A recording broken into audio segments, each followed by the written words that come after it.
विशेषज्ञाः विद्वांसः सम्प्राप्ताः सन्ति भविष्यन्ति वा तेषामेव अत्र व्याख्यानं भविष्यति इति कृत्वा वयं दत्तावधानेन श्रोष्यामः इति विश्वस्मि।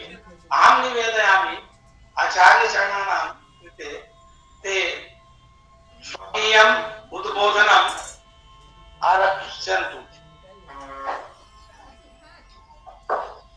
येषां मध्ये काचित् जिज्ञासा स्यात् तासां सर्वासां जिज्ञासानां समाधानाय अंतिम होरात्मकः कालः अर्धहोरात्मकः कालः निर्धारितः सन्ति। तस्मिन्नेव काले तत्र स्थापयतु। तस्मिन्नेव काले यापि जिज्ञासा भविष्यति ते समाधानमपि भविष्यन्ति। यावत् अधिका जिज्ञासा भविष्यति तावदधिका अस्याः कार्यशालायाः सफलता भविष्यति इति मन्यामहे। अस्तु तावत् अहं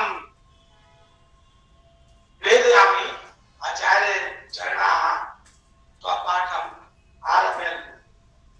धन्यवादः। अनंत धर्मणस्तत्वं पश्यन्ति प्रत्यगात्मनः अनेकान्तमयी मूर्तिः नित्यमेव प्रकाशिता। सम्मान्याः प्रसादज्ञाः सर्वदर्शन विभागस्य अध्यक्षचरणाः प्रोफेसर जवाहरलाल वर्याः समुपस्थिताश्च अन्तेवासिनः। अस्माकं तमेषां सौभाग्यमिदं यत् दर्शन शास्त्रीयं किमपि तत्त्वम् अस्माभिः ज्ञातुं प्रयत्यते। दर्शन शास्त्रम वस्तुतः जीवन मूल्य दर्शयति। दर्शन शास्त्रस्य इयं कार्यशाला यावती उपयोगिता अस्ति यस्य कार्यशालायाः तावती उपयोगिता अहं मन्ये दर्शनान्तरीय छात्राणां कृते अपि उपयोगिता अस्ति। यदि शास्त्रीयाः छात्राः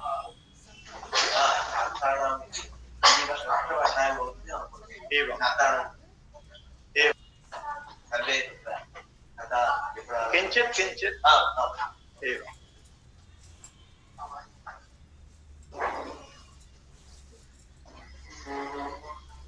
मैं ये कह रहा था कि दर्शन शास्त्र के विद्यार्थियों की अपेक्षा ये कार्यशालाएं अन्य विद्यार्थियों के लिए ज्यादा उपयोगी हैं, क्योंकि उनका भी काम दर्शन शास्त्र के बिना चलता नहीं है। आप सब जानते हैं कि विद्या का जो मूल तत्व है वह दर्शन शास्त्रों में निहित है।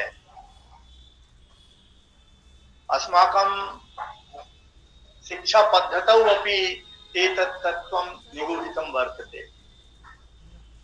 यथा उपाधि स्नातक उपाधि अस्माभिः लभ्यते, अधिस्नातक उपाधि अस्माभिः लभ्यते, अनन्तरं च शोध कार्यम् अपि अस्माभिः विधीयते। तस्य कार्यस्य उपाधि किं भवति? सर्वेषु विषयेषु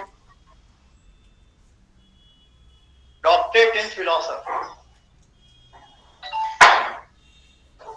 मतलब व्याकरण शास्त्रस्य यत् रहस्यपूर्णं तत्त्वं वर्तते तस्य अभिज्ञानं शिक्षानन्तरं जायते।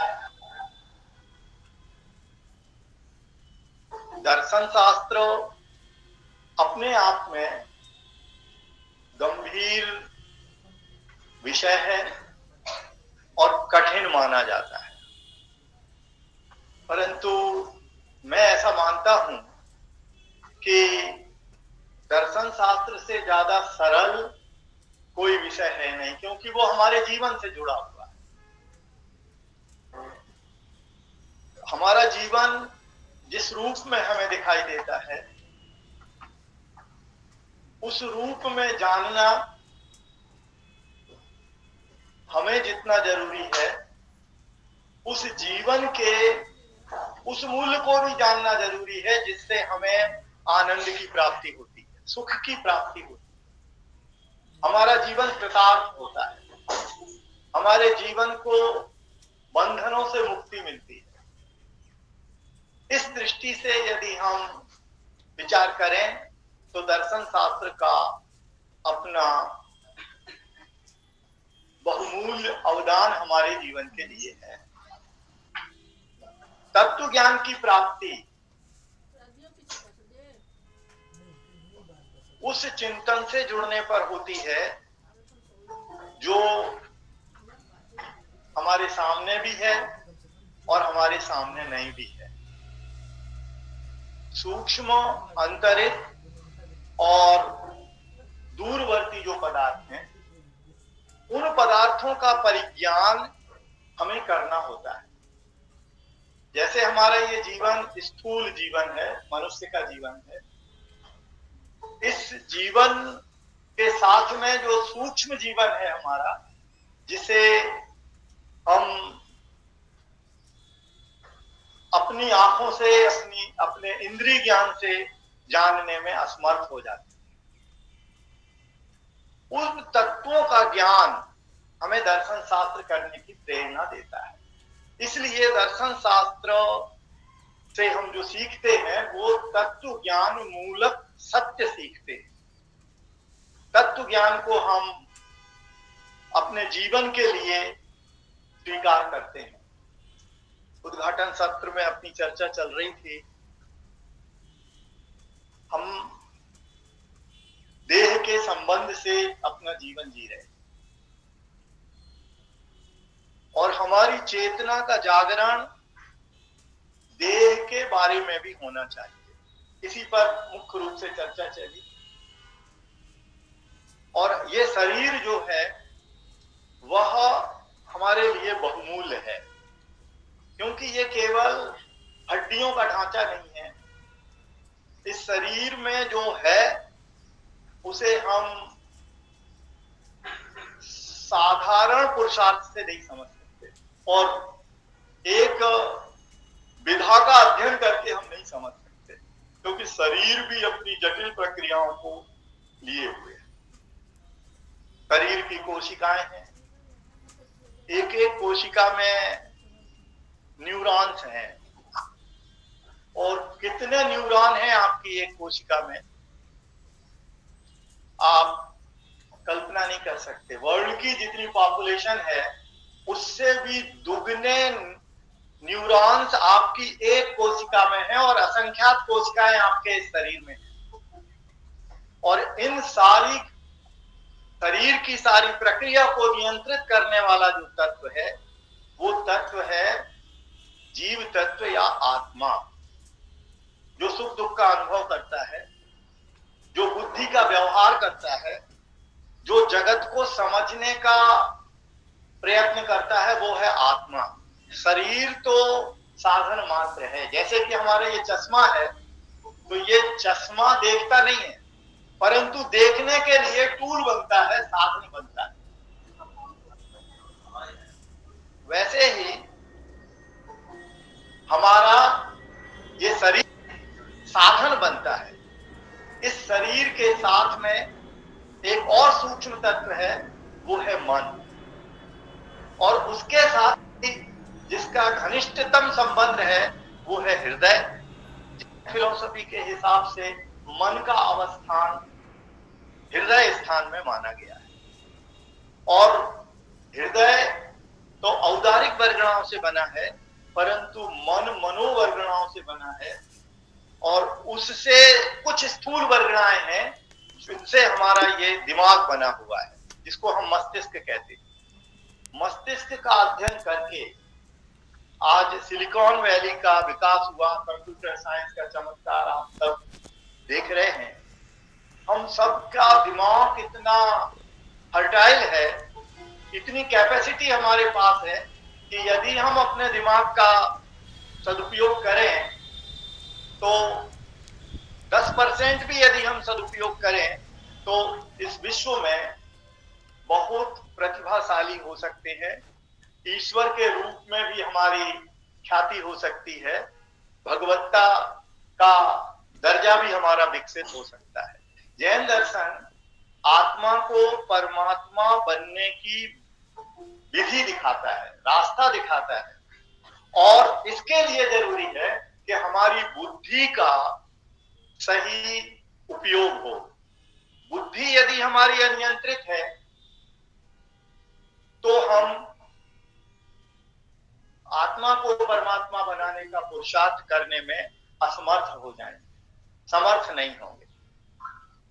प्रत्येक दर्शन, चाहे वो सांख्य दर्शन हो, प्रस्थान, जो आपके प्रस्थान त्रयी भी कहते हैं, सांख्य योग, न्याय वैशेषिक, मीमांसा और वेदांत, इन सबका निष्कर्ष अगर आप निकाल करके देखना चाहेंगे तो मैं ऐसा मानता हूं कि सबका एक ही लक्ष्य है कि आप अपने आत्मा का ऐसा विकास करें कि उसकी संपूर्णता, उसको से उसका परिचय ही ना हो, संपूर्ण सुख की प्राप्ति, आनंद की प्राप्ति, दुखों का विनाश उसके लिए संभव हो सके। फिर कभी मौका होगा तो मैं इस पर भी चर्चा करूंगा कि सांख्य दर्शन को समझने के लिए जैन दर्शन का अवदान कितना जरूरी है, योग दर्शन के लिए जैन दार्शनिक अवधारणाओं की मूल्यवत्ता कितनी है। नैयायिक और वैशेषिक जो संप्रदाय हैं, इनमें जो प्ररूपणा है, उस प्ररूपणा को यदि हम गहराई से समझना चाहते हैं तो हमें उसे जैन दार्शनिक पटल पर समझने की कोशिश करनी चाहिए। और अद्वैत वेदांत तो जैन दर्शन शास्त्र की फलश्रुति है। अहम ब्रह्मास्मि, तत्त्वमसि, ये जो कथन है, ये जैन साधना पद्धति के, जैन मोक्ष पुरुषार्थ के उन तत्वों की अभिव्यक्ति करते हैं जिसमें अपनी आत्मा को जानना है और अपनी आत्मा को जानने के लिए सारे जगत को भूलना है। तो ये बहुत सारी बातें हैं, इन सब की चर्चा करने का अभी यहाँ मैं औचित्य नहीं समझता हूं। सर्व दर्शन संग्रह जो दर्शन शास्त्र की सामान्य अवधारणाओं को हमारे सामने प्रस्तुत करता है, उसमें जो आर्हत दर्शन है उसकी चर्चा हम आज और कल आपके बीच करना चाहते हैं। अर्हता प्रवर्तितम दर्शनम आर्हत दर्शनम इति व्युत्पत्ति। अर्हत कौन होते हैं? तो मैंने अभी आपसे कहा था कि वो आत्मा अर्हत है, अर्हन आत्मा है, अथवा अर्हत पद को प्राप्त आत्मा है जिसने अपनी चेतना का पूर्ण विकास कर लिया है। और वह विकास जिस विधि से होता है, वीतराग स्वरूप की साधना से होता है, वह वीतरागता भी उनके जीवन में पूर्णतः अभिव्यक्त हो गई है। तो इस प्रकार से यहाँ आर्हत दर्शन में अर्हत के स्वरूप का विमर्श गंभीरता से किया है, परंतु उसके पहले चूंकि सर्वदर्शन संग्रह में सर्वप्रथम चारवाक दर्शन का वर्णन है, उसके बाद बौद्ध दर्शन का वर्णन है, उसके बाद जैन दर्शन का वर्णन है, तो बौद्ध दर्शन में जो प्रतिपत्ति है क्षणिकता की, उस क्षणिकता की प्रतिपत्ति को सामने रख करके उसका भी थोड़ा विमर्श इस आर्हत प्रकरण में ग्रंथकार माधवाचार्य जी ने कर दिया है, इसलिए उसकी भी अपन थोड़ी चर्चा कर सकते हैं। उसके बाद अरहत स्वरूप की विवेचना है, माने अरहत कैसे होते हैं, कोई होता भी है कि नहीं होता है, इसकी चर्चा करने के प्रसंग में सर्वज्ञता के बारे में थोड़ी सी चर्चा है और उसमें न्याय दर्शन की भी कुछ प्रतिपत्ति हमारे सामने आती है। तो मैं ऐसा समझता हूं कि थोड़ा थोड़ा अपन जो ग्रंथ में विषय का विकास होता चला गया है उसके हिसाब से अपन चर्चा करते चले जाए तो ज्यादा अच्छा रहेगा। जैन दर्शन यथार्थवादी दर्शन है। यथार्थवादी दर्शन का मतलब यथा अर्थः जगति विद्यते अस्माभिर्व ज्ञायते यथा ज्ञायते तथैव तस्य वचनम यत्र वर्तते तन्नाम दर्शनम यथार्थवादी दर्शनम। तत्वं तु बहुविधं वर्तते, किं तत्वम् अस्ति सम्यक् किं वा अस्ति मिथ्या। एक एव पदार्थः कोऽपि दार्शनिकः अन्य प्रकारेण वदति, एकमेव पदार्थम् अन्य प्रकारेण वदति, अन्यश्च दार्शनिकः अन्य प्रकारेण वदति। तत्र किं सत्यं किं वा असत्यम् इति विचारः भवत्येव। वस्तुतः विचारस्य परीक्षणम् एव येन ज्ञानेन भवति तन्नाम ज्ञानम् अथवा तदुल्लेखि शास्त्रं वा दर्शन शास्त्रं वक्तुं शक्यते। जैन दर्शनं यथार्थवादी दर्शनम् अस्ति, यथा पदार्थः जगति अस्ति तथैव वक्तीति यथार्थवादी। पदार्थः के सन्ति, यदि जैन दार्शनिक अवधारणा के अनुसार अपन विचार करें तो ये संसार या जगत, इसमें 6 प्रकार के पदार्थ हैं।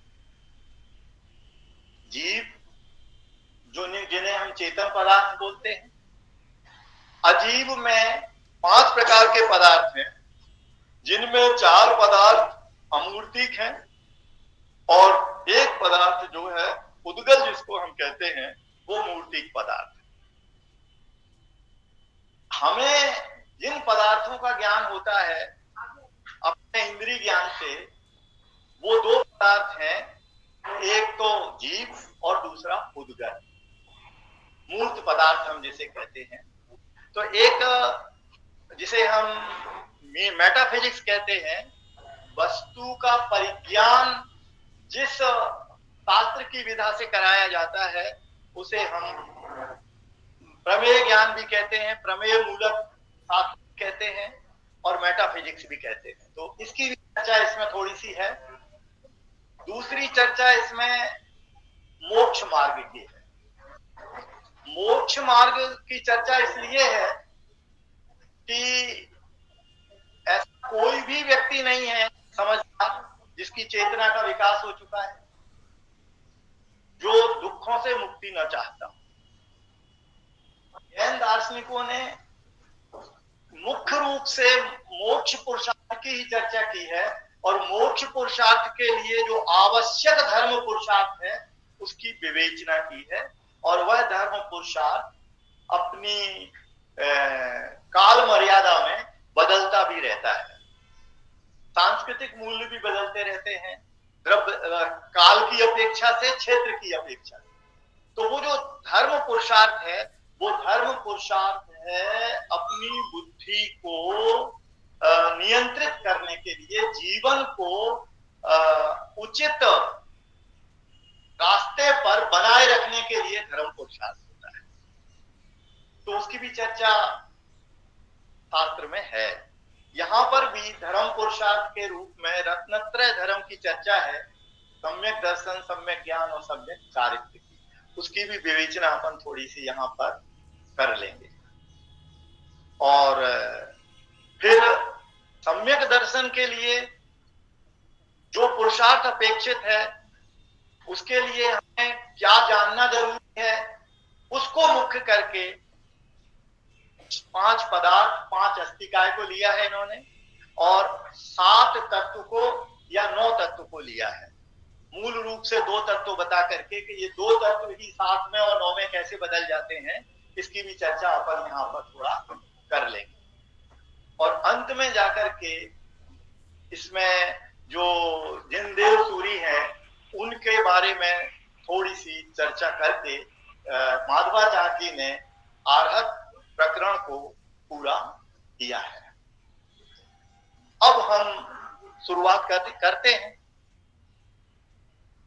तो यहां से शुरू कर रहे हैं वो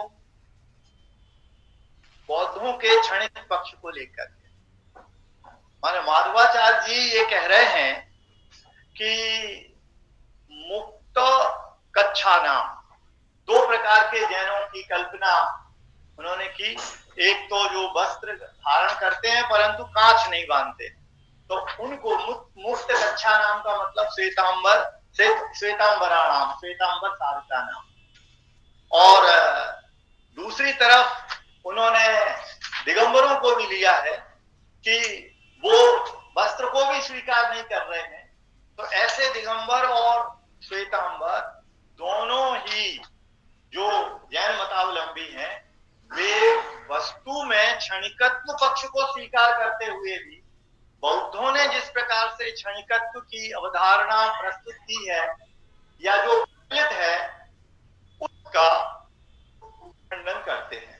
ऐसे इन्होंने चर्चा की है। क्षणिकत्व का खंडन जैनों ने नहीं किया। जैन ये कहते हैं कि प्रत्येक वस्तु नित्य भी है और अनित्य भी। प्रत्येक वस्तु, ऐसी कोई भी वस्तु नहीं है जो नित्य ना हो और अनित्य ना हो। नित्यानित्य, सत असत, एकानेक, अस्ति नास्ति इत्यादि परस्पर विरुद्ध धर्मों का अध्यासान स्थान प्रत्येक वस्तु है। एक बात मैं और बता देना चाहता हूं कि जैन दार्शनिक ऐसा मानते हैं कि प्रत्येक वस्तु की जो मूल्यवत्ता है वो उसकी योग्यता से, और योग्यता आप समझते हैं जुड़ाव से। जुड़ाव, तो जुड़ाव किसका? प्रत्येक वस्तु में तो गुण गुणी का जुड़ाव। उन गुणों में जो प्रतिक्षण परिणमन होता है, जो बदलाव होता है, जिसके कारण से वस्तु का नाम ब्रह्म पड़ा। प्रत्येक वस्तु चाहे वो चेतन हो चाहे वो अचेतन हो, हम उसे ब्रह्म कह सकते हैं। ब्रह्मतीति ब्रह्म, प्रतिक्षण बढ़ती चली जाती है। तो परिणमनशीलता की अपेक्षा से, परिणमन धर्म की अपेक्षा से प्रत्येक वस्तु बढ़ ही रही है, उसके घटने का कारण नहीं। योग्यता जो है प्रत्येक वस्तु की उसमें निहित है, उसकी अपनी है। गुण भी उसके अपने हैं, और गुण जहां रहते हैं, द्रव्याश्रया निर्गुणा गुणा, जो द्रव्य के आश्रय में रहते हैं वे गुण हैं, परंतु एक गुण दूसरे गुण रूप नहीं है। इस प्रकार से जो अनंत गुणों का समवाय हम जिसे कहें वो पदार्थ है। अब वो अनंत गुणों का जो समवाय पदार्थ है उसमें संबंध कौन सा है? समवाय का मतलब साथ में रहना, यही अर्थ यहाँ पर अपेक्षित है। तो नैयायिकों का समवाय संबंध नहीं रहना है, यहाँ पर मिलकर के रहने का नाम समवाय है। सारे गुण द्रव्य में परस्पर मिलकर के रहते हैं। जहां एक द्रव्य है वहीं अनंत गुणों का वास है। जहां एक द्रव्य में परिणमन हो, एक गुण में परिणमन हो रहा है, प्रत्येक गुण में अपनी योग्यता के अनुसार परिणमन हो रहा है। तो ये जो परिणमनशीलता है, इस परिणमनशीलता की अपेक्षा से प्रत्येक वस्तु अनित्य है, क्षणिक है। पर्याय 2 प्रकार की प्रतिपादित की गई हैं। स्थूल पर्याय द्रव्य पर्याय है, और जो सूक्ष्म पर्याय है वो गुणों के परिणमन वाली पर्याय है। तो जो गुणों के परिणमन की पर्याय है वो तो एक समय की होती है, और जो द्रव्य की पर्याय है वह द्रव्य की पर्याय एक समय से ज्यादा समय की भी होती है, वो निमित्त नैमित्तिक संबंध की अपेक्षा। निमित्त नैमित्तिक संबंध क्या है? जैसे ये शरीर है हमारा, ये शरीर तो जड़ पदार्थ है, अचेतन वस्तु है, पौद्गलिक है, इसमें चेतना नहीं है। परंतु इस शरीर में चेतन आत्मा आकर के रह रही है, उसका भी परस्पर में संबंध ऐसा है कि जैसा चेतन आत्मा का परिणमन है, चेतन आत्मा को जैसे जानने की इच्छा होती है, सुख दुख आदि का जो अनुभव होता है, उसी प्रकार से आपका शरीर भी अपनी भूमिका निभाता है। वेदना भूख से होती है, जब भूख लगती है तो ये दुख की वेदना आत्मा को होती है, शरीर को दुख की वेदना नहीं होती है। शरीर जो हमारा बना हुआ है वो 4 प्रकार के भूतों से बना हुआ है, पृथ्वी, अग्नि, जल और वायु। ये 4 प्रकार के भूत हैं। जो 5वां आकाश आप मानते हैं वो एक अलग है, वनस्पति के रूप में भी अलग से मानते हैं पंच स्थावर में। तो वो वनस्पति वास्तव में देखा जाए तो पृथ्वी, जल, अग्नि, वायु का ही सम्मिलन है, समवाय है, और उसी से हमारा ये शरीर बना है। तो जो हमारा भोजन होता है वो वनस्पति आधारित होता है और उससे हमारा जीवन चलता है। तो इनमें परस्पर निमित्त नैमित्तिक संबंध।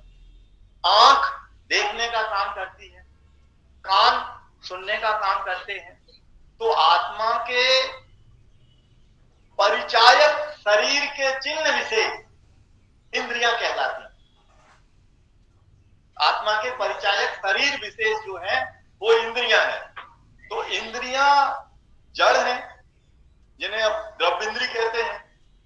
ज्ञानेंद्रिय और कर्मेंद्रिय के भेद से सांख्य वगैरह ने इसका विवेचन किया है। तो जो द्रव्येंद्रिय है वो जड़ है और जो ज्ञानेंद्रिय है वो आत्मा के ज्ञान का ही परिणाम है, परिणमन है।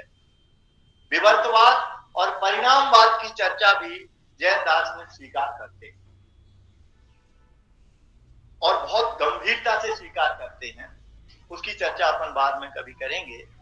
अभी तो हम जो बताना चाह रहे थे वो ये बताना चाह रहे थे कि हम क्षणिक धर्म को स्वीकार करते हैं। प्रत्येक वस्तु क्षणिक है, परिणमनशीलता की अपेक्षा से क्षणिक है।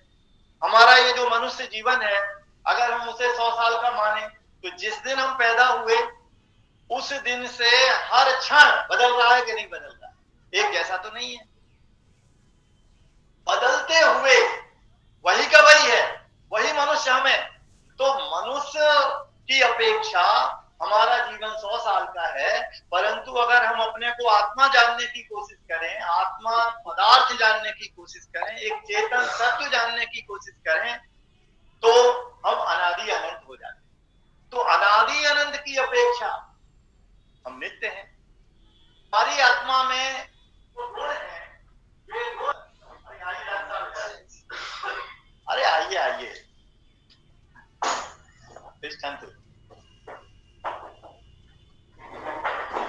तो जो गुण है हमारी आत्मा में वो कब से है?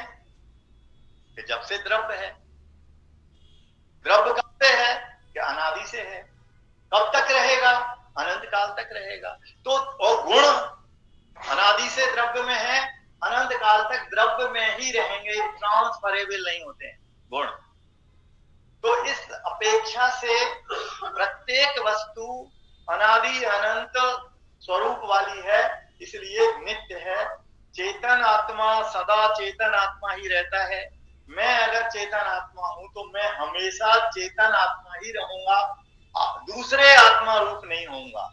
जो एक द्रव्य दूसरे द्रव्य से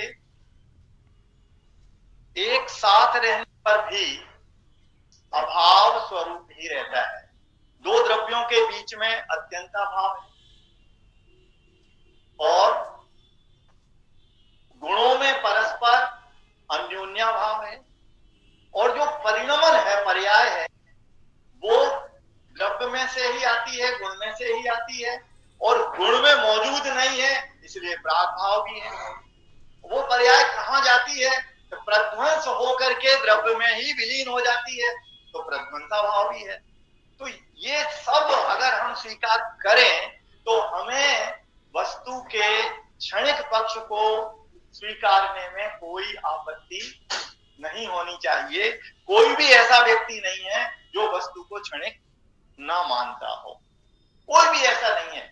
अगर आप क्षणिक धर्म को स्वीकार नहीं करें तो फिर आप जिस अवस्था को प्राप्त हैं, दुख की अवस्था को प्राप्त हैं, तो क्या वो दुख हमेशा बना रहेगा?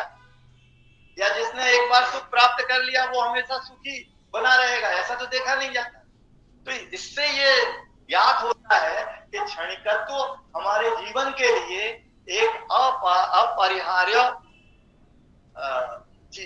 कॉन्सेप्ट है, विचार है। क्षणिकत्व को मानना ही पड़ेगा। यदि हम क्षणिकत्व को नहीं मानते हैं तो हमारा काम चलेगा नहीं। तो बौद्धों ने अगर क्षणिकत्व की बात की है तो जैन फिर उसका खंडन क्यों कर रहे हैं? ये एक विचारणीय बात है। तो मैं थोड़ी सी बात और इस पे करना चाहता हूं, इसलिए करना चाहता हूं कि सचमुच में बौद्धों ने क्षणिकत्व का प्रतिपादन किया था, परंतु जगत की असारता के लिए किया था। जगत में जो तुम्हारे पास धन वैभव है, शरीर का रूप यौवन है, बल है, ये सब क्षणिक है।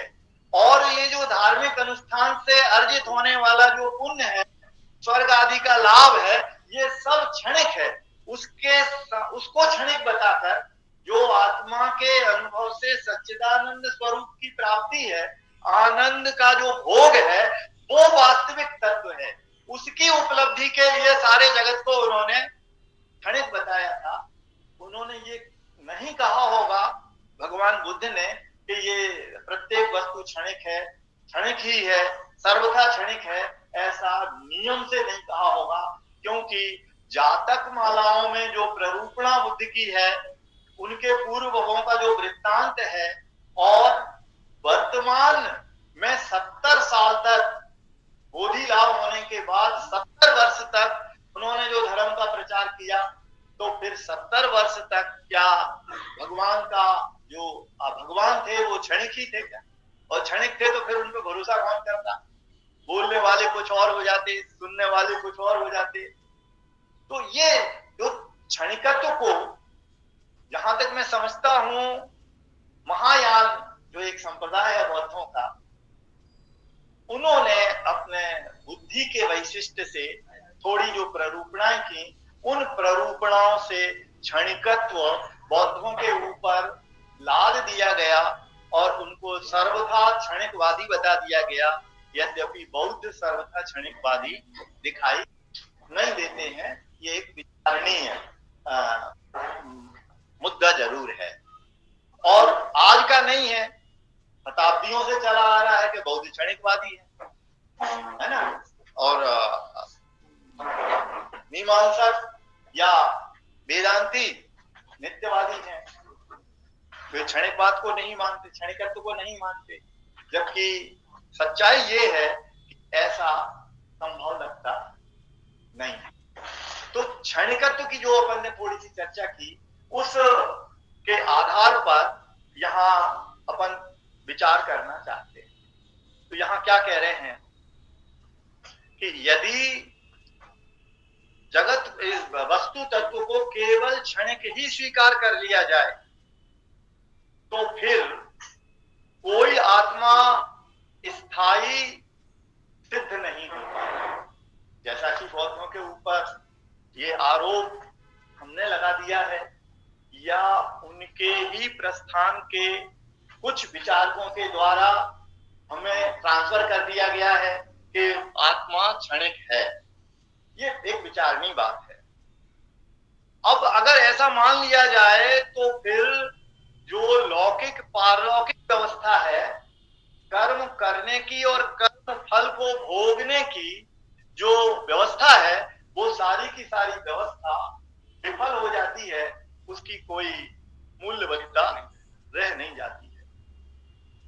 यहां से इसको इन्होंने चालू किया और फिर ये कहते हैं कि अगर हम ऐसा नहीं मानेंगे, माने सर्वथा क्षणिक ही मान लेंगे जगत को या अपने को, तो फिर ऐसा मानना पड़ेगा कि कोई काम कर रहा है और कोई उसका फल भोग रहा है, करके शास्त्रकारों ने अपनी चर्चा का आरंभ किया है। और वो फिर ये अपने पक्ष की प्रबलता के लिए स्पष्ट कर रहे हैं कि वस्तु तो क्षणिक है, परंतु वो संतान क्रम से बनी रहती है। वो संस्कार उसमें आ जाता है और फिर वो वस्तु चलती रहती है, फिर चलती है तो क्षणिक। इस प्रकार की जो बात कही है उसको इन्होंने यहाँ पर स्पष्ट किया है कि जो सत्य है वो क्षणिक है। ऐसी जो रूपणा आगम से उपदेश से चली आ रही है उसको बचाए रखने के लिए हमें संतान वर्ती जो समय है उनमें प्राचीन प्रत्यय और को स्वीकार करना चाहिए और उत्तरवर्ती प्रत्यय को, प्राचीन प्रत्यय को कर्ता मानना चाहिए और उत्तरवर्ती प्रत्यय को जिसमें वो संतान का संस्कार चला गया है उसके हिसाब से उसे हमें फल का भोक्ता मानना चाहिए। तो इस पर कहा गया कि अति प्रसंग का दोष तो नहीं आएगा। अति प्रसंग कहाँ आता है? कार्य कारण की व्यवस्था का जब अपलाप होने लग जाए, कोई बात केवल किसी ने कह दी और मान ली जाए तो फिर वहां अति प्रसंग आने लगते हैं। और जब कारण और कार्य की व्यवस्था को स्वीकार करके जब किसी सत्य का निर्णय किया जाता है तो वो व्यवस्था जो बनती है वो अति प्रसंग से बाहर हो सकती है। तो वो कहते हैं यहाँ अति प्रसंग भी नहीं है, कार्य कारण भाव की नियामकता भी है। और उस नियामकता को समझाने के लिए वो कहते हैं यथा मधुर रस भाविता नाम आम्र बीजा नाम परिकर्षितायाम भूमौ उक्ता नाम अंकुर कांड स्कंद शाखा पल्लवादिषु तद्वारा परंपरया फले माधुर्य नियमः। मतलब कल्पना कैसी की है कि बीज है तो बीज में बीज में मधुर रस में, किसी मीठे रस में उस बीज को डाला गया और फिर उसे भूमि में बो दिया गया तो फिर उसमें से जो अंकुर निकला, उसमें से जो शाखाएं निकली, पेड़ बना, फल आए। तो कहते हैं वो जो बीज में मधुर रस था वो मधुर रस फल में आ गया। इस प्रकार से। और दूसरा वो कहते हैं कपास जो होता है वो तो सफेद होता है, उस कपास से जो सूत बनता है उस सूत में रंग लाक्षा रस वगैरह डाल दिया जाता है तो वो कपास लाल हो जाता है, सूत जो है वो लाल हो जाता है। तो इस प्रकार से हमें फल में जो मिठास है और कार्पास में जो लालपना आदि है ये सब संतान क्रम से दिखाई देता है। इस प्रकार से अपनी बात को कहते हुए वो आगे कहते हैं यस्मिन ने भी संताने आहिता कर्म वासना फलम तत्रैव बधनाति कार्पासे रक्तता यथा कुसुमे वीर पूरा दे यल्लाक्षाद्यवसिच्यते शक्तिराधीयते तत्र काचित ताम किन्न पश्यसि। मतलब इसी बात को मैंने बौद्धों का जो पक्ष था इस पक्ष को यहाँ यथोक्तम कह करके माधवाचार्य जी ने पुष्ट किया है। अब आगे इसका जो खंडन है वो खंडन क्या है कि कास कुशावलंबन कल्पम। ये जो आपने कहा कि बीज को मधुर रस में डाल दिया गया तो फिर आम में जो मीठापन आया वो मधुर रस के संस्कार से आ गया, तो कहते हैं ये सब केवल विकल्प मात्र है, कल्पना मात्र है। कास कुशावलंबन कल्पम, कल्पना है। और अगर इसे देखा जाए तो कल्पना इसलिए है कि ये विचार को सहन करने में समर्थ नहीं है, विकल्पा सहत्वात्, ये हेतु दिया। अब इसी को समझा रहे हैं जलधरादौ दृष्टान्ते। जलधर तो आप जानते हैं बादल को कहते हैं। इस प्रकार से उनमें क्षणिकत्वम अनेन प्रमाणेन प्रमितम। अब आप बादल देखते हैं तो बादल तो क्षणिक माने जाते हैं, क्षणिक ही है, बदलते रहते हैं। तो क्षणिकत्वम अनेन प्रमाणेन जलधरादौ दृष्टान्ते प्रमितम, माने प्रमाणभूत है, प्रमाण से प्रसिद्ध है, सिद्ध है कि जलधर जो है वो, बादल जो है वो क्षणिक हैं। परंतु अगर आप विचार करें तो जो बादल हैं उनमें है क्या, बादलों में क्या है, विचार किया जाए अगर, जो समवाय है, समूह है, वो छिन्न भिन्न होता है, जिनसे वो बादल बने हैं, पानी से, हवा से, वो तो तत्व ज्यों के त्यों है ना, तो उसकी आगे चर्चा करेंगे। तो अब ये पूछ रहे हैं कि जो क्षणिकत्व है जलधरादि के दृष्टांत में, इसी प्रमाण से सिद्ध किया जाता है कि दूसरे प्रमाण से सिद्ध किया जाता है। तो कहते हैं अगर पहले ही प्रमाण से आप मानेंगे कि ये क्षणिकत्व जो है वह है, तो ये सिद्ध होता नहीं है। ना आद्य, जो आप बौद्धों के द्वारा माना गया क्षणिकत्व है, वह कहीं पर भी अदृष्ट चरत्वेन दृष्टांता सिद्धौ अस्यानुमानस्य अनुत्थानात्, यहां अनुमान से सिद्ध नहीं किया जा सकता कि ये जो बादल हैं सर्वथा क्षणिक ही हैं, किसी भी अनुमान से इनको सिद्ध नहीं किया जा सकता। तो अब प्रत्यक्ष में तो आपको दिखाई दे ही गए बादल, तो उनकी क्षणिकता जो है आंखों से समझ में आ रही है, बादलों की क्षणिकता, किंतु निमित्त नैमित्तिक संबंधों का जो वियोग है उसको हम क्षणिकता मान रहे हैं। जैसे हमारा जीवन क्षणिक है कि स्थायी है, तो यदि हम मनुष्य का जीवन देखें तो क्षणिक है, बदल रहा है, छूट जाने वाला है, परंतु मूल तत्व की अपेक्षा से देखें, इस शरीर जिन पुद्गल वर्गणों से बना है, पुद्गल द्रव्य से बना है, वे पुद्गल द्रव्य नित्य हैं और अपना अपना परिणमन कर रहे हैं, इसलिए अनित्य भी है। आत्मा जो चेतन है वो द्रव्य स्वभाव की अपेक्षा नित्य है और परिणमन कर रहा है, इसलिए अनित्य है। तो दोनों के संयोग के विच्छेद को हम क्षणिकपना जान रहे हैं।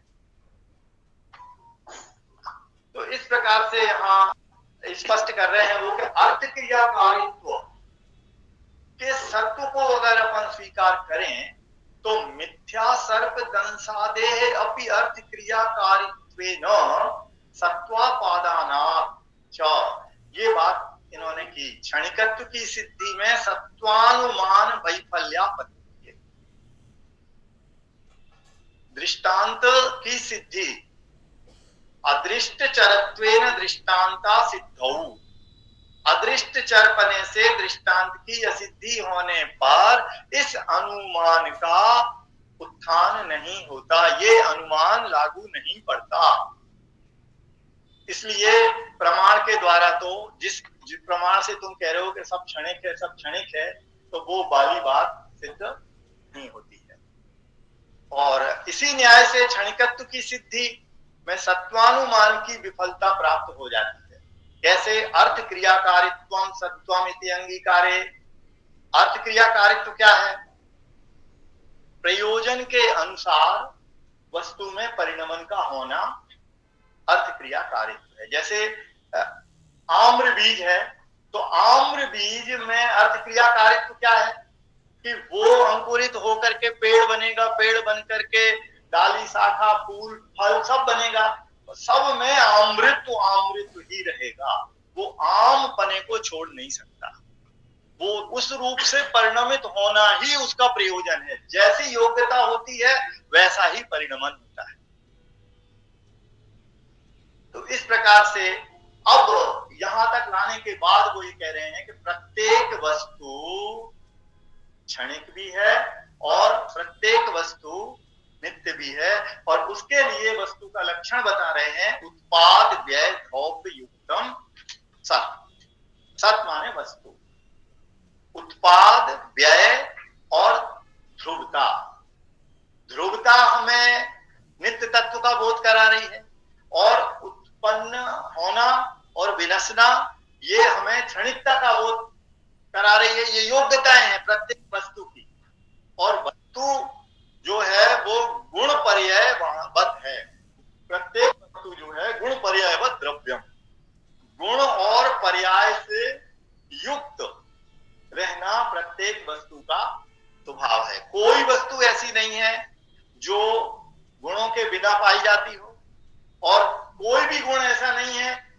परिणमनशीलता नहीं हो। वो परिणमनशीलता जो है वो क्षणिकत्व का बोध कराती है, और गुणों में परिणमनशीलता है और गुण वस्तु में है, तो गुण भी अनादि अनंत है और वस्तु भी अनादि अनंत है। इस प्रकार से वस्तु नित्य भी सिद्ध होती है। तो इससे हम ये जान सकते हैं कि वस्तु जो है सर्वथा क्षणिक नहीं है। जैन दार्शनिक सर्वथा क्षणिकवाद का खंडन करते हैं, क्षणिकत्व का खंडन नहीं करते। प्रत्येक वस्तु क्षणिक है। अभी अपन चर्चा करेंगे, जो अरहत परमात्मा है वे क्षणिक भी हैं और नित्य भी। उनकी जो परिणमनशीलता है वो प्रति क्षण बदलती हुई है। इस अपेक्षा से वे क्षणिक हैं और वे वही के वही हैं, चेतन आत्मा ही है। पूर्ण विकसित अवस्था को प्राप्त हुए हैं तो प्रति क्षण वो पूर्ण विकसित अवस्था उनके हो रही है और बदलती हुई हो रही है, इसलिए वे क्षणिक हैं। और वैसी की वैसी हो रही है, इसलिए वे नित्य परमात्मा हो गए। अब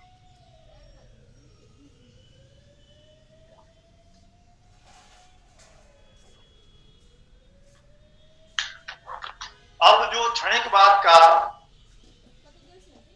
की विवेचना इन्होंने की है थोड़ी सी, उसके खंडन की 3-4 लाइनों में, सामर्थ्या सामर्थ्य लक्षण विरुद्ध धर्माध्यासा तत्सिद्धि इति।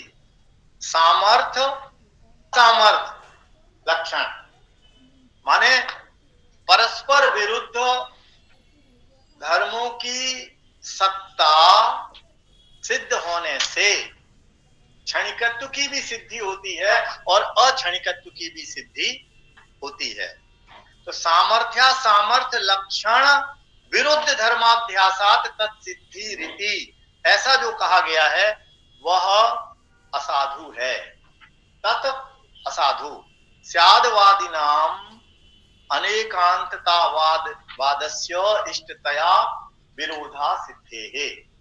क्या कहना चाह रहे हैं कि स्याद वादियों के यहाँ अनेकांततावाद की इष्टता होने से, अनेकांतवाद स्वीकृत होने से, अनेकांतवाद क्या है? प्रत्येक वस्तु अनेकांत है। उस वस्तु का कथन वो अनेकांतवाद है। मतलब वस्तु में जो अनेक धर्म है वे अनेक धर्म हमें वस्तु में मानने ही हैं। ऐसा नहीं है कि ये धर्म मान लिया तो दूसरा धर्म नहीं मानना, नित्य धर्म को मान लिया तो अनित्य धर्म नहीं मानना, ऐसा नहीं है। तो अनेकांतवादिता की जो इष्टता है उससे विरोध की असिद्धि होने से, नित्यता मान क्षणिकता और अक्षणिकता में विरोध नहीं है, मतलब दोनों एक साथ रह सकते हैं। अब आप कहेंगे कि जो एक साथ कैसे रह सकते हैं? जैसे मैं अस्थि रूप भी हूं और मैं नास्ति रूप भी हूं। इसकी विवेचना आगे जाकर के इसमें भी आई है। सप्तभंगी न्याय की थोड़ी सी चर्चा सर्वदर्शनकार ने की है, तो वो अपन जब करेंगे तब करेंगे, मगर अभी थोड़ी सी चर्चा कर लेना इसलिए जरूरी है कि मैं अस्थि रूप भी हूं और मैं नास्ति रूप भी हूं।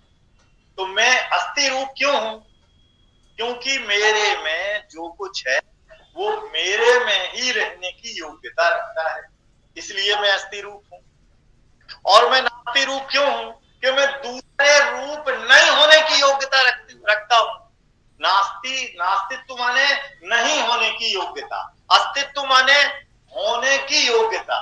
तो ये होने की योग्यता जो मेरे में है वो भी मेरा ही स्वभाव है, और जो नहीं होने की योग्यता है ही स्वभाव है।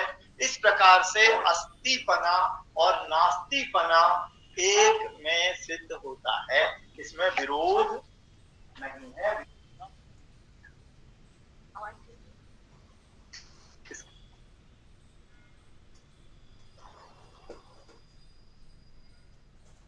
इतना बताने का दिया है तो उक्ति मात्र है। अगर तत्व की अपेक्षा से कोई उक्ति की अनुक्ते है, तुमने कोई युक्ति पूर्वक वचन नहीं कहा है कि कपास लाल हो गया या फल है, बीज जो है वो मधुरस में डुबा दिया इसलिए मात्र प्रयोग किया है। इसलिए निरंतर नाश को जैन दार्शनिक स्वीकार नहीं करते हैं। निरन्वय नाश का मतलब क्या है? मतलब कुछ बचना नहीं। निर्गतः अन्वयः यस्मात् निरन्वयः तस्य नाशः निरन्वय नाशः। तो इस बात को जैन दार्शनिक स्वीकार नहीं करते। कोई भी वस्तु कभी भी पूर्णतया नष्ट नहीं होती है, कोई भी वस्तु। और जब वो नष्ट नहीं होती है तो क्यों नहीं होती है? क्योंकि उसे किसी ने बनाया नहीं है। वस्तु को उत्पन्न नहीं करना है और वस्तु को नष्ट नहीं करना है। तो ये जो सृष्टि और प्रलय की चर्चा आती है, एक बार चर्चा आई थी बहुत तगड़ी कि जैन दार्शनिक तो वस्तु को की उत्पत्ति मानते नहीं है, माने सृष्टि नहीं मानते और नाश भी नहीं मानते, सर्वथा प्रलय। तो सृष्टि और प्रलय नहीं मानते अगर, तो फिर पुराण शास्त्र की विवेचना तो हो नहीं सकती। तो कहते सृष्टि और प्रलय एक व्यवस्था का स्वीकार करते हैं जैन दार्शनिक। सृष्टि भी मानते हैं और प्रलय भी मानते हैं। और उसकी भी अवधारणा है, उसकी भी चर्चा कभी होगी तो देखा जाएगा। निरन्वय नाश नहीं है किसी भी वस्तु का। मतलब प्रत्येक वस्तु उत्पन्न भी हो रही है, हाँ उत्पन्न भी हो रही है, विनष्ट भी हो रही है। तो विनष्ट होकर के कहाँ जा रही है?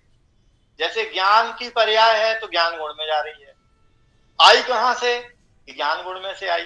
तो वो ज्ञान गुण में पहले से थी क्या वो पर्याय? तो कहते नहीं थी। तो इसका मतलब प्राग अभाव, पहले से उसका अभाव था, परंतु उसका जो जन्म क्षण आया पर्याय का, उस क्षण में अपनी शक्ति को लेकर के वो पर्याय प्रकट हो गई। और एक समय की ही पर्याय होती है अर्थ पर्याय, तो वह पर्याय विनष्ट हो गई।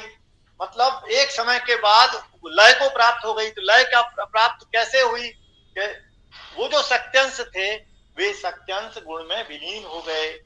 तो इसको बोलते हैं प्रध्वंस होकर के अभाव हो जाना। अब वो पर्याय वर्तमान में विद्यमान नहीं है जो पहले क्षण में हुई थी। तो इस प्रकार से निरन्वय नाश को न स्वीकार करते हुए, नाश तो स्वीकार करते हैं, उत्पत्ति द्रव्य की स्वीकार ना करते हुए पर्यायों की उत्पत्ति स्वीकार करते हैं जैन दार्शनिक। और इन सब को ध्यान में रख करके यदि अपन विचार करें तो जो क्षणिकत्व है, उस क्षणिकत्व को हम एक विचार स्वीकार करें और उसे सर्वथा क्षणिक के रूप में किसी वस्तु में आपादित ना करें, ऐसा यहाँ पर समझ में आता है। अब आगे और इसी को आगे बढ़ाते हुए कहते हैं न च संतान व्यतिरेकेण संतानः प्रमाण पदवीम उपरोढुम अर्हति। और फिर तदुक्तम कहकर के सजातीयाः क्रमोत्पन्नाः प्रत्यासन्नाः परस्परम व्यक्तयस्तासु संतानः सचैकः इति गीयते। मतलब वो जो एक तारतम्यता बिठा रहे थे कि वस्तु तो क्षणिक है, परंतु संस्कार पैदा होता रहता, वो संस्कार छोड़ देता है और फिर वस्तु ज्यों की त्यों हो जाती है, फिर वो संस्कार छोड़ देता है। तो उसी को यहाँ पर कहते हैं कि सजातीय क्रमोत्पन्ना प्रत्यासन्ना परस्परम। तो जो सजातीय हैं, एक दूसरे को मिलाने वाले हैं, जो प्रत्यासन्न होते हैं, ऐसी जो व्यक्ति हैं, अभिव्यक्तियां हैं, उन्हीं को हम यहाँ संतान कह रहे हैं, संस्कार कह रहे हैं। और जैन दार्शनिक उनको वस्तु का अभिन्न स्वभाव मान रहे हैं। वो वस्तु का अभिन्न स्वभाव जो है पर्याय, वो भी वस्तु का स्वभाव है, और वो पर्याय जिसकी है वो भी वस्तु ही है, और वस्तु का वो भी स्वभाव है, द्रव्य स्वभाव और पर्याय स्वभाव की अपेक्षा से है। तो अब यहाँ पर फिर कहते हैं कार्य कारण भाव का जो नियम है वो अति प्रसंग को प्राप्त होता है। कैसे होता है? अगर संतान क्रम को स्वीकार करेंगे तो। और अगर उसका उत्पाद और व्यय की अपेक्षा से वस्तु में क्षण भंग मानेंगे, माने विनाश मानेंगे, तो वहां से फिर दिक्कत नहीं आएगी।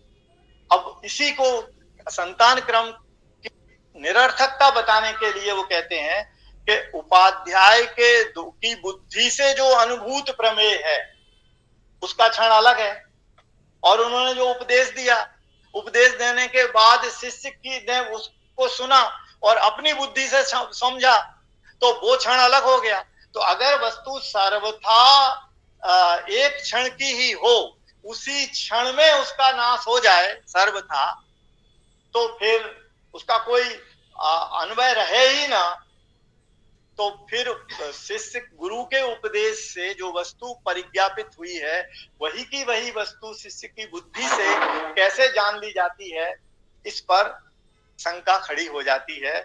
और इस पर एक उन्होंने व्यंग्य किया है कि उपाध्याय बुद्धि अनुभूत शिष्य बुद्धि स्मरेत तदुपचित कर्म फलम अनुभवेत वा। माने कर्म का फल कौन भोगेगा? कर्म तो किया उपाध्याय ने बोलने का, और फल शिष्य को प्राप्त हुआ।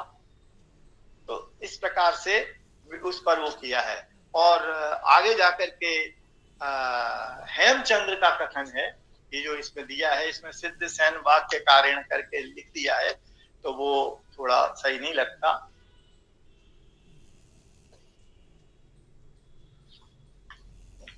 कृत प्रणासा कृत कर्म भोग भव प्रमोक्ष स्मृति भंग दोषान उपेक्ष साक्षात क्षण भंग मिच्छन अहो महासाहसिका परोसौ। कृत प्रणास अकृत कर्म भोग और भव प्रमोक्ष, माने कर्म भोग भव प्रमोक्ष और स्मृति। भव प्रमोक्ष स्मृति भंग माने भव भंग, प्रमोक्ष भंग और स्मृति भंग, ये दोष इसमें आ जाते हैं। कैसे आते हैं?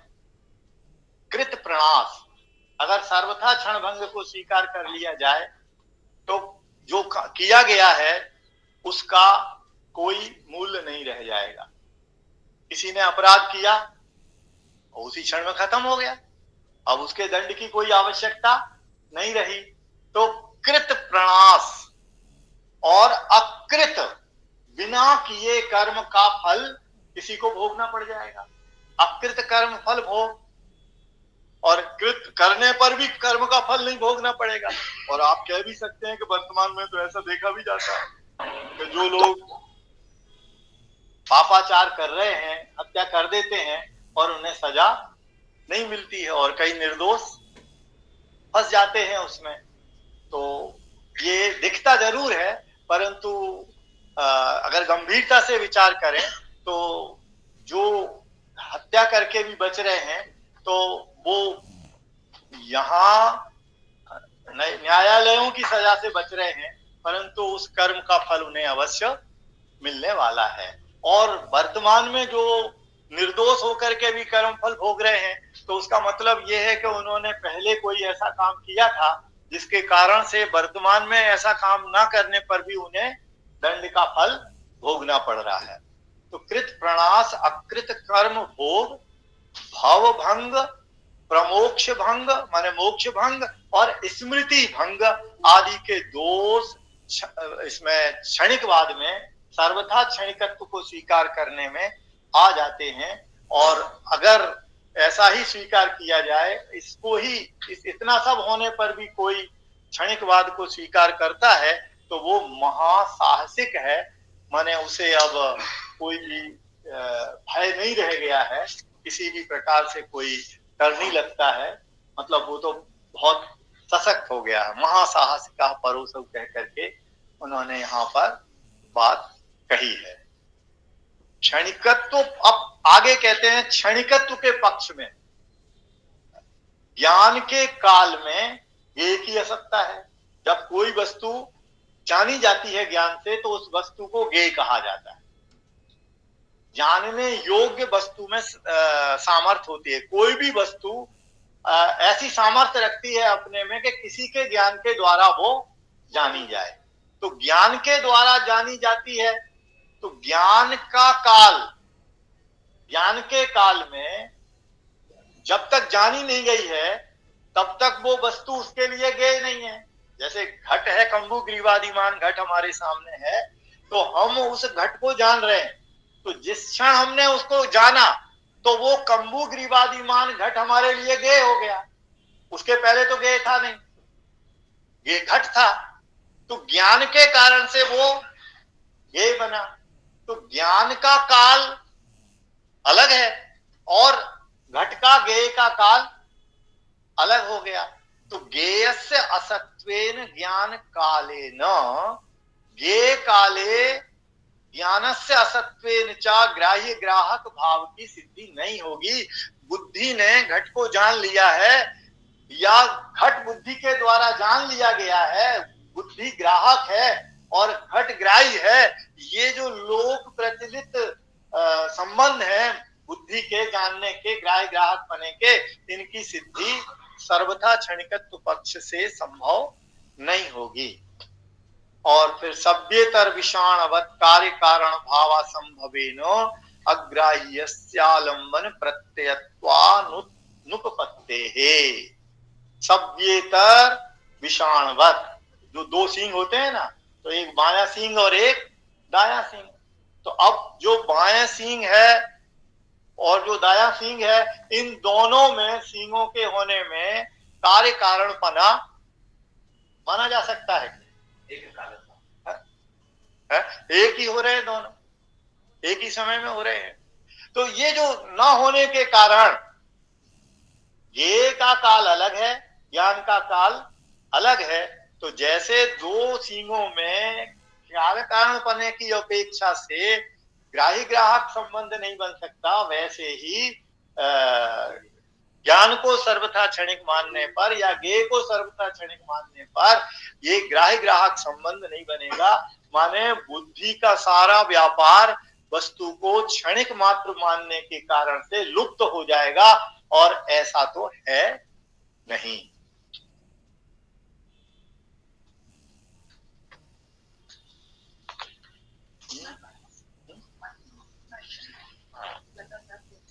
कितना समय हो गया?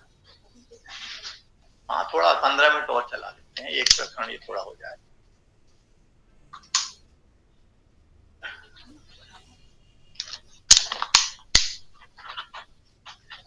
अब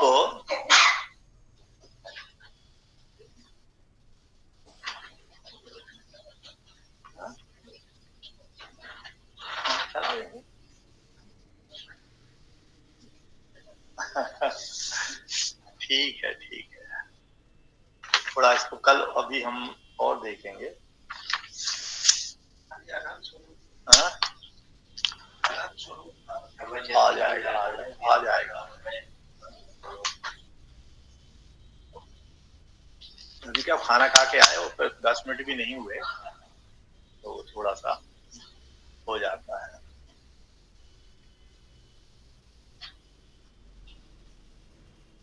अब बहुत ये 5 मिनट में अभी रोक देंगे अपन, 10-15 मिनट के लिए। जब अपन ने ऐसा कहा कि ग्राह्य ग्राहक पना नहीं बनेगा, तो वो कह रहे हैं बौद्ध दार्शनिक नहीं बन सकता है। कैसे बन सकता है?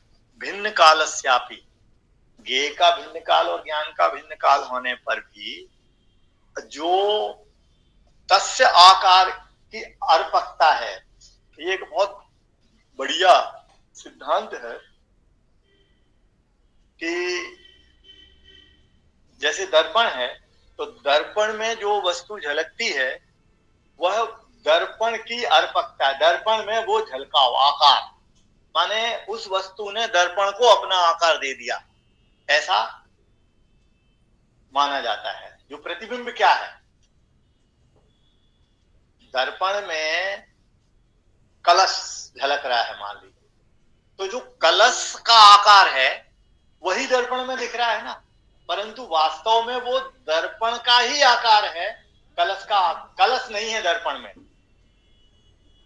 दर्पण में कलश नहीं है, दर्पण में गर्दभ नहीं है, दर्पण में घड़ी नहीं है।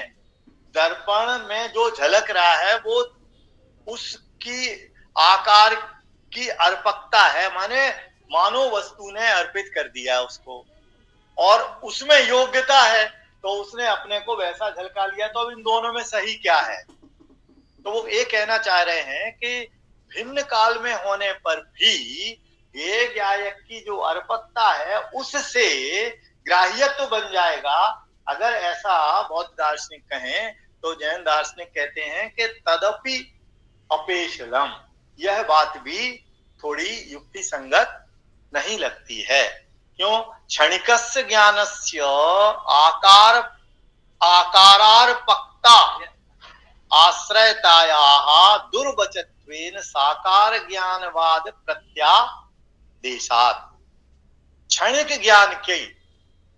ज्ञान की जो आकारार्पकता है वह उसकी आश्रयता से दुर्वचनता, माने ऐसा कहा जाना कठिन है कि सामने जो वस्तु है उसकी आकार उसने इनको दे दिया है। दर्पण में आग झलक रही, आग का प्रतिबिंब है, तो दर्पण में आग है तो क्या वो आग का आकार है कि दर्पण का आकार है? अगर आग का आकार है तो आग की उष्णता दर्पण में होनी चाहिए। आग का तो आकार नहीं है, आग तो नहीं है उसमें। तो इस प्रकार की बात यहां पर है। और इस प्रकार से साकार ज्ञानवाद प्रत्यादेशात, साकार ज्ञानवाद का जो प्रत्यय है उसका हमें विचार करना चाहिए। निराकार ज्ञानवादे भी योग्यता वसेन प्रतिकर्म व्यवस्थायाः स्थितत्वात्। निराकार ज्ञानवाद में साकार ज्ञानवाद और निराकार ज्ञानवाद, जिसे अपन निर्गुण भक्ति और सगुण भक्ति के रूप में बुद्धि की विवेचनाएं हैं, ये सगुण भक्ति और निर्गुण भक्ति वो। तो निराकार ज्ञानवाद में योग्यतावश से प्रतिकर्म व्यवस्था संभव हो जाएगी। तथा ही प्रत्यक्षेण विषयाकार रहितमेव ज्ञानम प्रतिपुरुषम अहम अहमिकया घटादि ग्राहकम अनुभूयते। और उसके कारण से प्रत्यक्षेण विषयाकार रहितमेव ज्ञानम, प्रत्यक्ष से जो जिस विषय को जाना जा रहा है उसके आकार से रहित ही ज्ञान प्रत्येक पुरुष में अपने अपने पने से घटादि के ग्राहक पने से जाने, माने एक घड़े को 25 व्यक्ति देख रहे हैं, सबको अपना अपना ज्ञान हो रहा है। अगर घड़े से ज्ञान हो सबको एक सा होना चाहिए, और अगर घड़े से ज्ञान हो तो संशय विपर्य अनध्यवसाय आदि की कोई कल्पना फिर संसार में रहनी नहीं चाहिए। तदुत्पत्ति हो तदाकारता का जो बौद्धों का सिद्धांत है उस पर थोड़ी सी मतलब झलक है, यहाँ पर ज्यादा तो नहीं है। तो दर्पणादि प्रतिबिंबाक्रांतम, दर्पण आदि में प्रतिबिंबों की आक्रांतता के समान। ठीक है, इतना देख लेते हैं, 10 मिनट का गैप रख लेते हैं।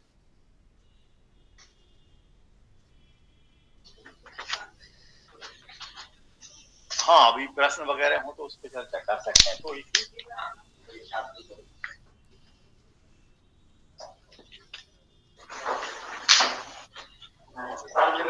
निमेषाय इदानीं अवकाशः, तत्र काचित् जिज्ञासा चेत् स्यात् तर्हि वक्तव्या।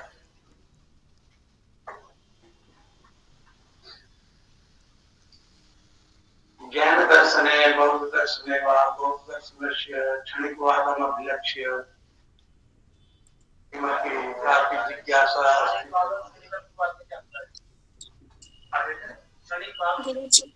हाँ, क्षणिकत्व तो माने क्षणिक बना, और क्षणिक पने को बताने वाला वचन व्यवहार वो क्षणिक बात है।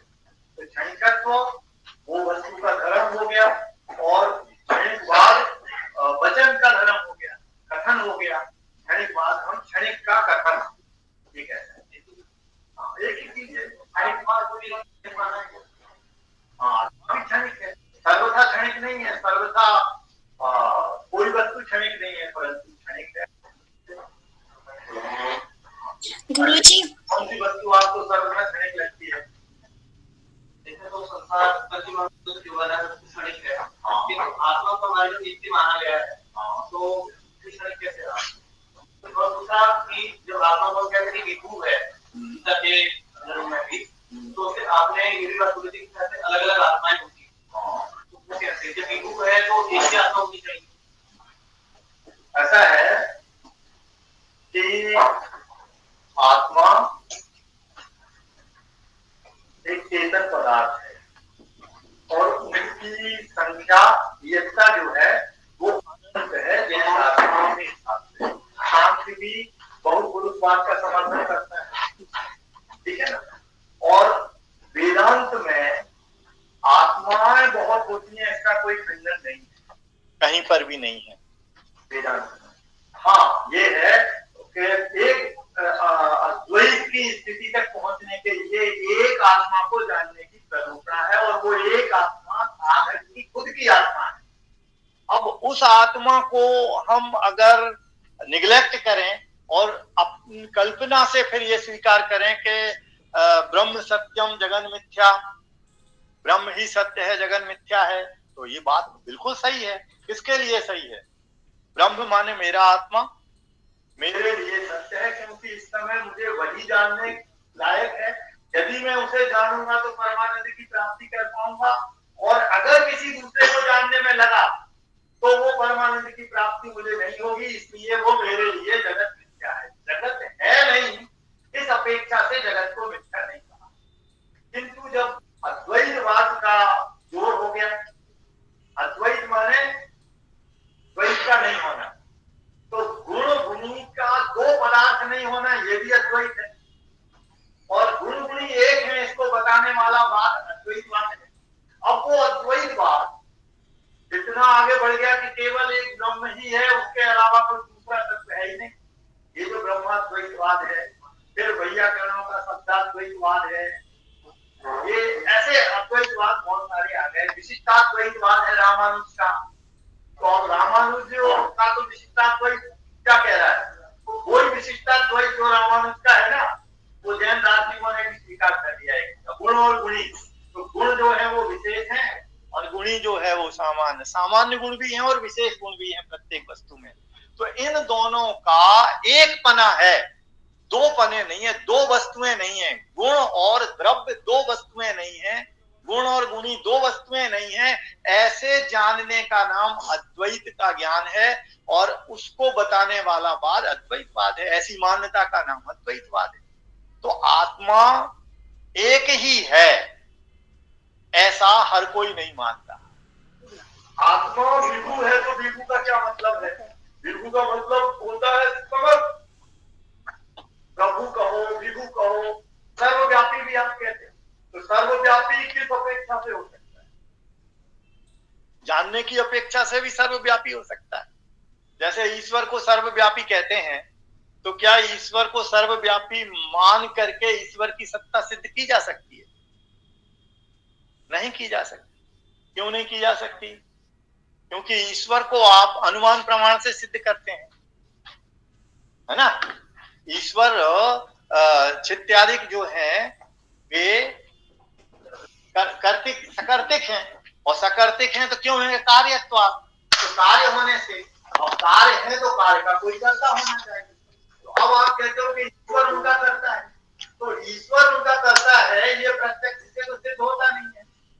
तो अब अनुमान से सिद्ध करोगे तो व्याप्ति के बल से सिद्ध करोगे, अन्वय व्याप्ति और व्यतिरेक व्याप्ति से। तो व्यतिरेक व्याप्ति घटाओगे कैसे? अगर तुमने ईश्वर को विभू माने सर्वव्यापक मान लिया, जहां ईश्वर नहीं है वहां ये कार्य नहीं होंगे, ये तुम सिद्ध ही नहीं कर सकते।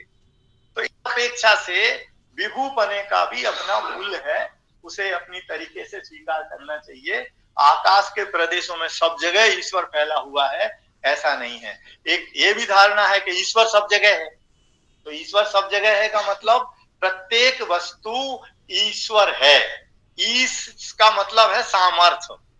भगवान भगवत का भी मतलब वही होता है जो ईश्वर का मतलब है, ईश सामर्थ्य। ठीक है ना।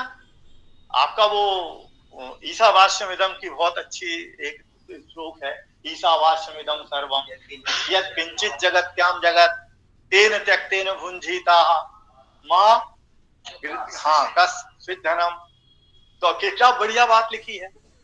एक एक शब्द पर आप ईशा आवास्यम, ईशा आवास्यम सामर्थ्य से आवास्य है, जहां ईशा माने सामर्थ्य, सामर्थ्य माने योग्यता, उसकी गुणवत्ता समझ लीजिए, वह जिसमें रहती है ऐसा प्रत्येक जगत।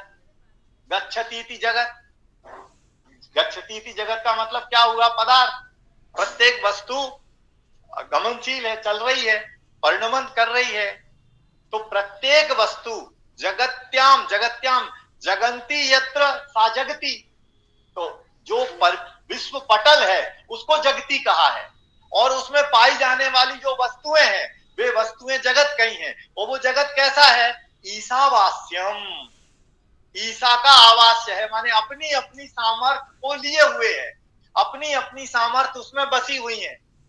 तो प्रत्येक वस्तु की श्रेष्ठ सामर्थ्य उसमें ही है।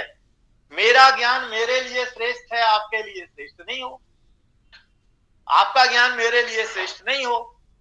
तो मेरा ज्ञान मेरे में है, मेरी योग्यताएं मेरे में है, इसलिए मैं अपनी योग्यताओं के बल से ईश्वर हूं। तो ईश्वर प्रत्येक वस्तु हो गई। तो ईश्वर सब जगह मौजूद है, तो माने प्रत्येक वस्तु अपनी अपनी सामर्थ्य से रहती है, मौजूद है, अपना अपना काम करती है। अब वस्तुएं रहती हैं तो उन वस्तुओं में परस्पर एक दूसरे पर आरोप आरोपक बना भी आता है। ऐसा होने पर ऐसा होना, सूरज के निकलने पर कमल का खिलना, सूरज की किरणें कमल को खिलाने के लिए क्या भूमिका निभाती हैं? अगर वो भूमिका निभाती हैं तो फिर गुलाब के फूल को क्यों नहीं खिलाती, कमल के फूल को क्यों खिलाती हैं?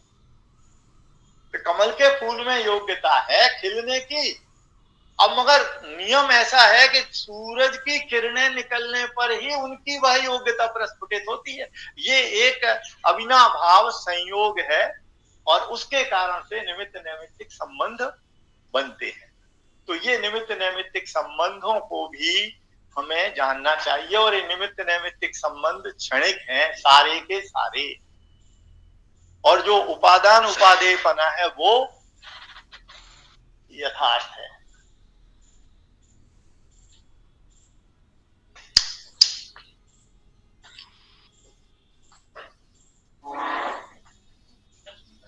हाँ बोलिए बोलिए।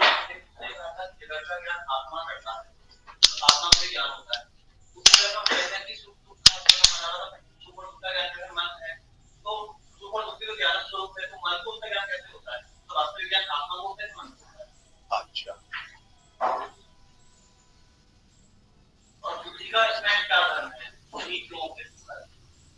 ठीक है।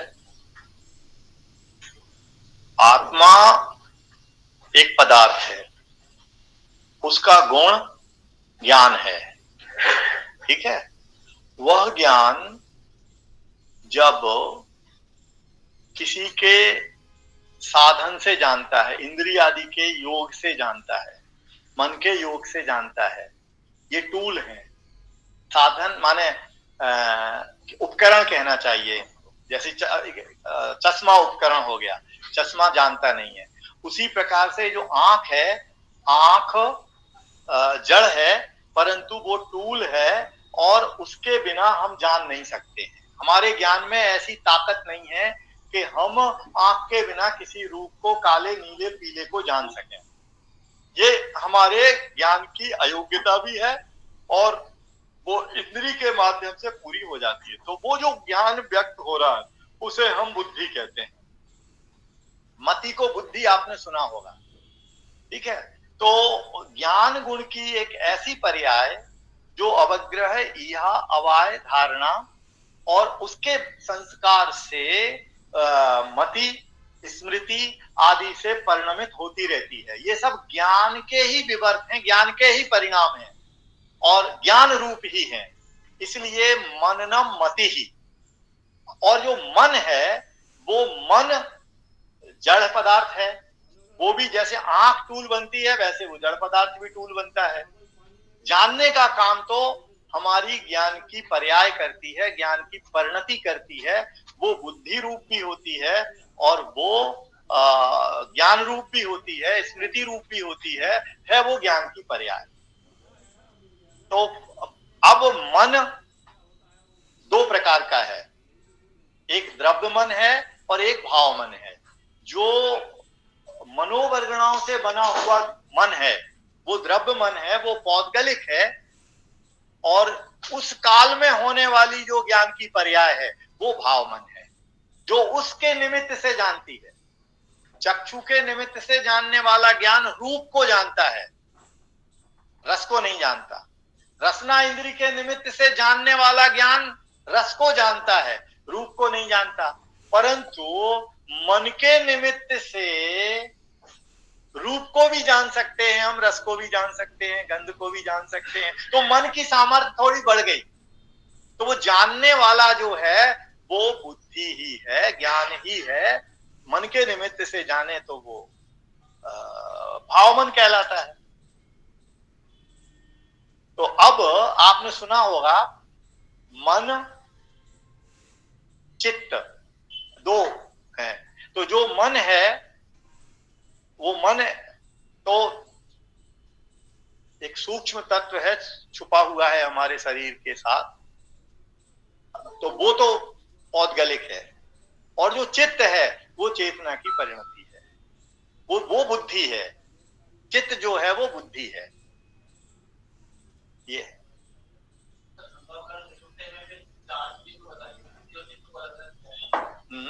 समझने के लिए तो करना ही पड़ेगा ना।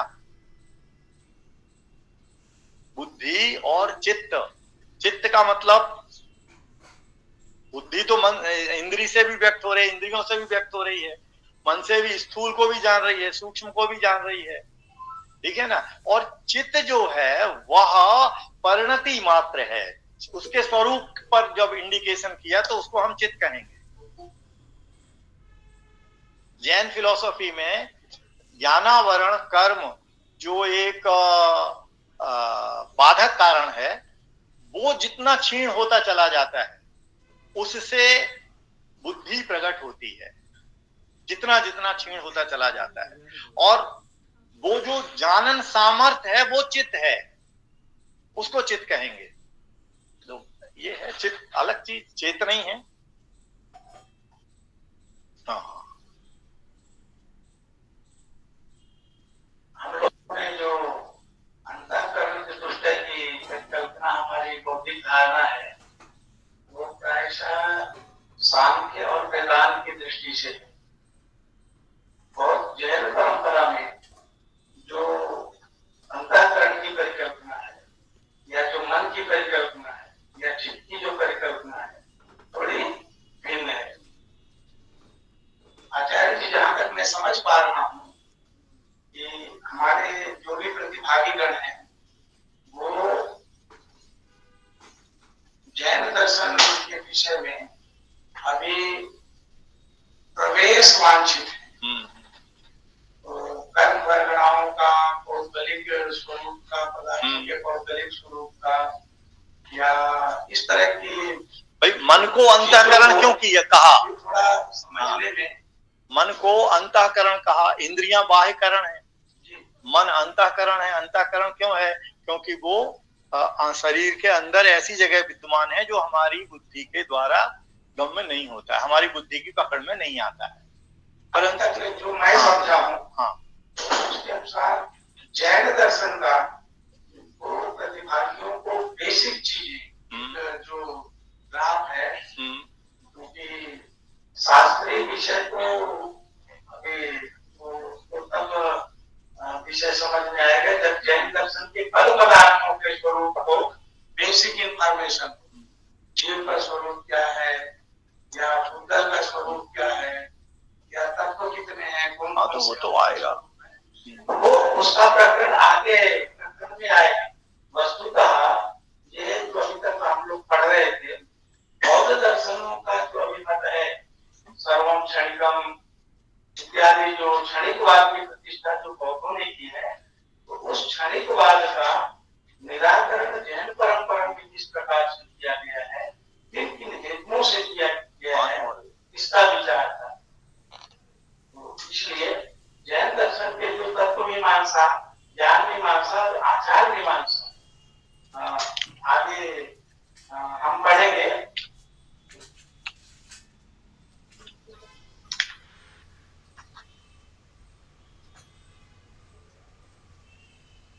किसी जिज्ञासु का प्रश्न आया है, इंद्र और इंद्रियां शब्द में समानता है क्या, है तो क्या, नहीं तो क्या भिन्नता है? पूज्यपाद देवनंदी ने इंद्रतीति इंद्र आत्मा ये बताया है। आत्मनः परिचायकानि शरीरस्य चिन्ह विशेषाणि इंद्रियाणि। आत्मा के परिचायक शरीर के चिन्ह विशेषों को इंद्रिय कहते हैं। तो इंद्र से आत्मा का बोध होता है और इंद्रिय से उसके परिचायक चिन्ह का, मान जहां से आत्मा का ज्ञान अभिव्यक्त हो रहा है। शरीर के जिन केंद्र, जैसे आंख से, रसना से, ये केंद्र है ना। इसके अलावा भी सूक्ष्म केंद्र बहुत से हैं जिनको आप चक्र वगैरह के नाम से जानते हैं, जो हमारा पूरा नर्वस सिस्टम है शरीर में। तो उसको इंद्रिय शब्द से यहाँ अभिव्यक्त नहीं किया है। परिज्ञान कराना है, सीमा तो बांधनी पड़ती है ना कहीं। तो ये जो 5 इंद्रियां हैं, स्पर्शन इंद्रिय, रसना इंद्रिय, घ्राण इंद्रिय, चक्षु इंद्रिय और कर्ण इंद्रिय, ये 5 इंद्रियां 2 प्रकार की होती हैं। स्पर्शन इंद्रिय भी भाव स्पर्शन इंद्रिय और द्रव्य स्पर्शन इंद्रिय। तो जो भाव स्पर्शन इंद्रिय है वो ज्ञान रूप है, चेतना रूप है, और ये जो चमड़ी है हमारी पूरे शरीर में, वो स्पर्शन द्रव्य स्पर्शन इंद्रिय माने जड़ रूप है। तो ऐसे ही प्रत्येक के साथ, ऐसे ही मन के साथ भी लगाना पड़ता है। मन को भी ईसत इंद्रिय कहा है अंतःकरण होने से। तो मन ईसत इंद्रिय है तो इंद्रिय आत्मा का परिचायक चिन्ह ही है, शरीर का ही अंश विशेष है। तो जो शरीर का अंश है वो द्रव्य मन है, और जो आत्मा की चेतना उससे अभिव्यक्त हो रही है, चेतना की जो परिणति, वो भाव मन। तो इन भाव इंद्रिय, द्रव्य इंद्रिय और भाव मन और द्रव्य मन, इनके निमित्त से ही हम अपने ज्ञान का व्यापार करते हैं। हाँ ठीक है। गुरुजी एक प्रश्न मेरा है। गुरुजी प्रणाम। जैसा अभी कहा गया कृत कर्म योग और अकृत कर्म योग, अगर कोई व्यक्ति श्रेष्ठ कर्म कर रहा है तो उसे फल अच्छा नहीं मिल रहा है, जैसा मतलब लोक में संसार में देखा भी जाता है। पर कोई व्यक्ति अच्छा काम नहीं कर रहा है, गलत काम भी कर रहा है, पर उसे अच्छे फल मिल रहे हैं, उसे बहुत सम्मान भी मिल रहा है, यश भी मिल रहा है।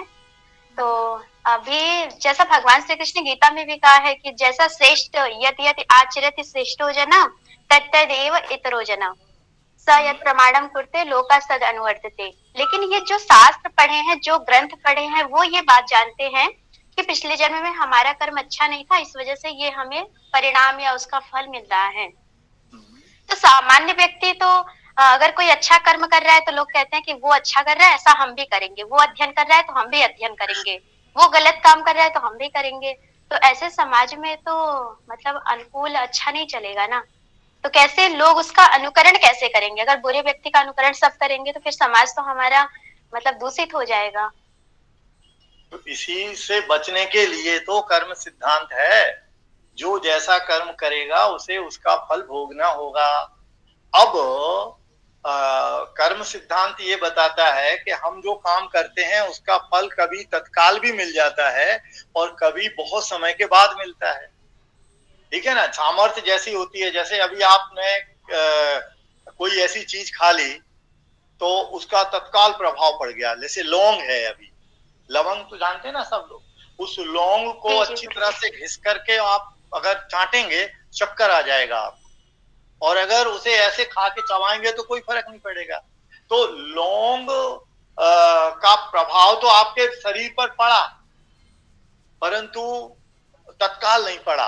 क्यों नहीं पड़ा? कि उसमें तत्काल फल देने की अभी अभिव्यक्ति नहीं हुई थी। तो ऐसे कर्म होते हैं कि जिन कर्मों को तत्काल फल देने में अनुकूलता नहीं होती है। इसके लिए हमारे यहाँ एक कर्म सिद्धांत का नियम है कि जो भी कर्म बंध को प्राप्त होता है वो तत्काल उदय में नहीं आता है, आवाधा काल पूरा करके उदय में आता है।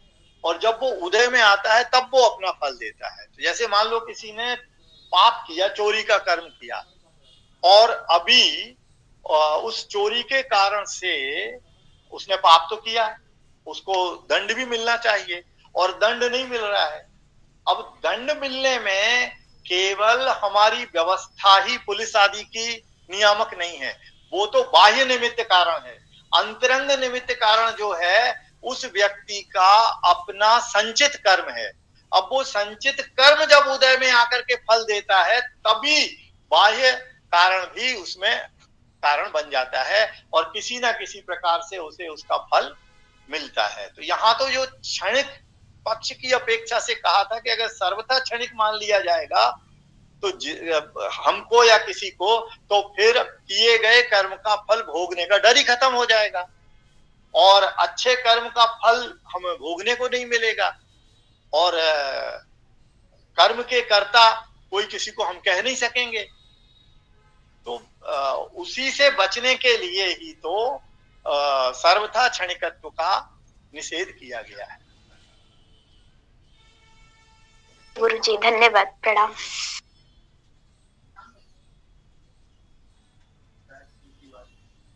अग्रे गच्छामः।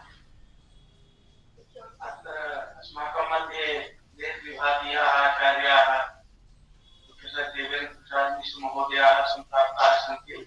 तेषां अस्यां कार्यशालायां हृदयेन स्वागतम्।